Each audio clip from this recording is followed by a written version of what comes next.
Hey folks, welcome back. Today I'm going to be showing you how I turn a scrap of wood like this into a finished product like this. And along the way, sharing a few stories of how I got to this point and encouraging you guys on your own journey.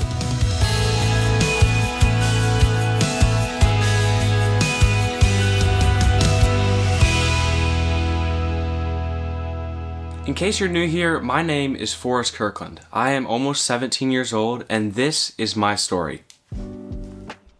Ever since I can remember, I have loved working with my hands. At the age of 6, I already had a dream of starting my own business. I would go down to our small shed and nail pieces of scrap lumber together, trying to make stools, cookbook holders, cutting boards, and anything else my young mind could come up with. I would constantly be thinking of how to sell my small creations and always be disappointed when that never became a reality.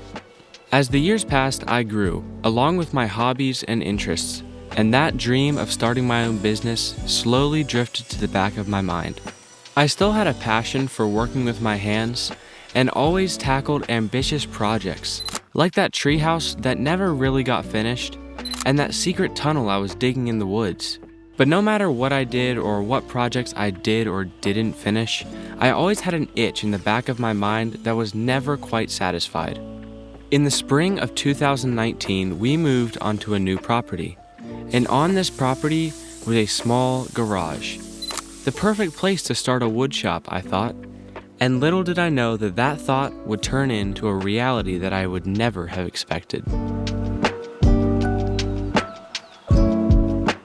Alrighty, now that we have all of our wood milled up and down to the dimensions that we want, we're going to take it over to the jointer, straighten up, flatten up all the edges, and get it ready for the glue up. Slowly, over the next few years, we renovated this building. We poured a slab, insulated it, and started purchasing various pieces of woodworking equipment. A used table saw off of Craigslist, a dust collection system from my uncle, and countless other tools. At first, my dad was hesitant to let me loose on all of these unpredictable and dangerous power tools, but eventually, with enough training and trust built, I learned the skills needed to safely operate each machine. After a year of experimenting, trial, and error, I finally was able to produce products that I was truly proud of. Late in the year of 2021, I finally sold my first batch of wood products. My 6-year-old dream had finally come true, and a spark was reignited. As I started to take this business more seriously, I was looking for more ways to be efficient with my time, money, and energy. After making some calls and visiting my local cabinet shops and woodworking suppliers, they were more than willing to give me their wood scraps, which has turned out to be an amazing resource for me over the past few years. As I have spent countless hours in the shop, thinking up ideas and letting my mind run wild, a Bible verse that constantly comes to mind is Luke 12:48, which says, "To whom much is given, much will be required." In the recent years, I've been taking this verse much more seriously, both practically and spiritually. And I have found that the more I seek out this principle, the more fulfilled I feel in my day-to-day life.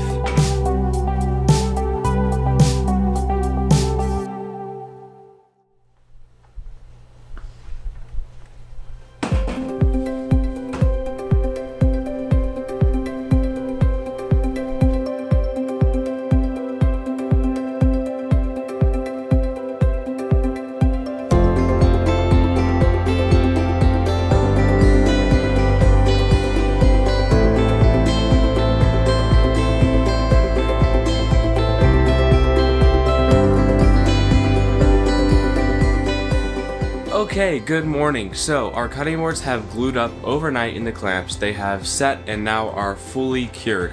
Now we are going to run them through the planer, get them all nice and flat, trim up the ends, and we will be ready for the finishing process. And now, a few years later, here I am, still doing what I always dreamed of, and excited to see where it leads me in the future. That isn't to say there haven't been challenges. I've had to overcome creative blocks, motivation, and learn how to maximize every ounce of space in our small and limited woodshop. Just like in life, how we must learn to use every moment of time productively to further the kingdom of God here on earth as it is in heaven, and to be a light to our fellow man.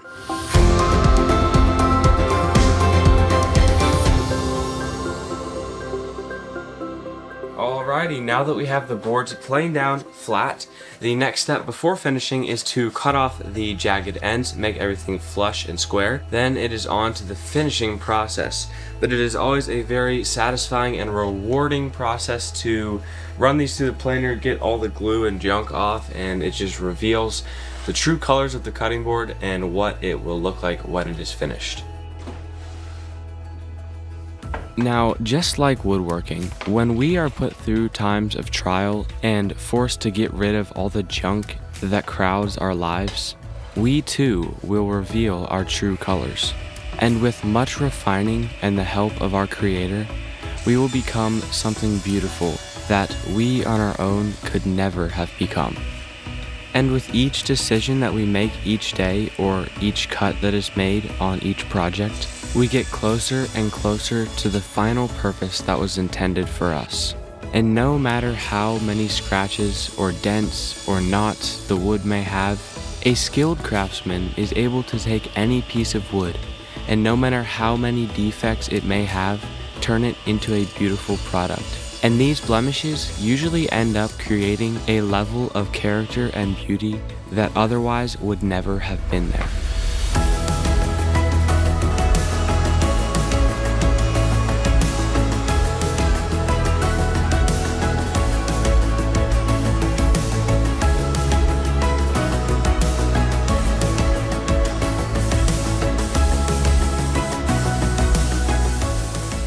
Alrighty, these cutting boards are well on their way to being finished. I just put a nice round over on the edge so there's no sharp corners. And now for every woodworker's favorite step of the build is sanding. There's always a ton of sanding that goes into any project, and sometimes it's fun, sometimes it can get a little boring, but let's jump right into it. Sanding is the refinement process of every project. It gets rid of all the imperfections and rough edges, and of course, the longer you spend sanding a project, the smoother and more perfect it will become. Just like in our Christian walk, we may have times where it feels monotonous or boring, but like sanding, the more time we spend with God and the more we let Him use us for His will, the more Christ-like we will become.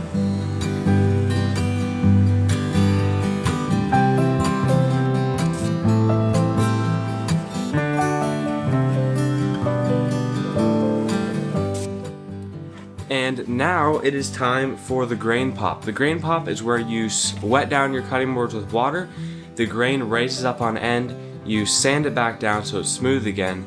That way, when you go to wash your cutting board for the first time, the grain doesn't raise up, and you have a nice smooth cutting board for the duration of its lifetime. It is a very rewarding process because you get to see that grain really come to life and get a glimpse of what it'll look like when it's finished.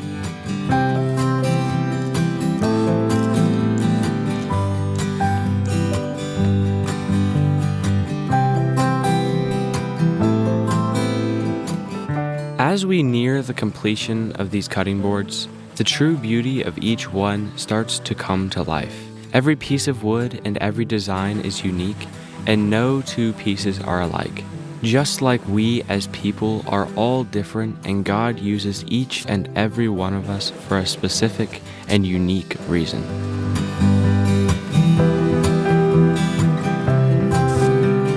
Okay, I just finished up the final sanding stage on these two cutting boards, and now for my favorite part of the process, oiling up the cutting boards and making them come to life. Now, as the finishing process continues, I think back on the countless cutting boards I've made and look forward to seeing where this path leads me. Over the years, I've had many successes and failures, but in the end, have become a better craftsman, and I look forward to taking on new challenges and conquering milestones as I continue to grow and improve. One thing that I would like to pursue in the future is creating and sharing more videos like these with the world. So if you've learned anything or just want to support my endeavors, feel free to go over to our website and check out my latest batch of products. Each purchase that is made gives me the confidence I need to continue pursuing the dreams that started when I was a 6-year-old boy. Thanks for watching, and be sure to leave a comment if you'd like to see more videos from me in the future. So farewell for now, and God bless.